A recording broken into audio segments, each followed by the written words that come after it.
মনে মনে ভাবো আমার পেটে গৌরাঙ্গ মহাপ্রভু আসছে, চোর আসবে, চোর ডাকাতের জন্ম হবে।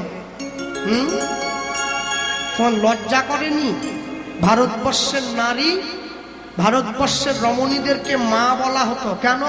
5টা অঙ্গ ঢাকা থাকতো, বক্ষ যুগল, নাভি কমল, পায়ের 2 গোড়ালি, তবে তো মা বলা হতো। কাপড় পরা হয় লজ্জা ঢাকা দেওয়ার জন্য, লজ্জা দেখাবার জন্য নয়।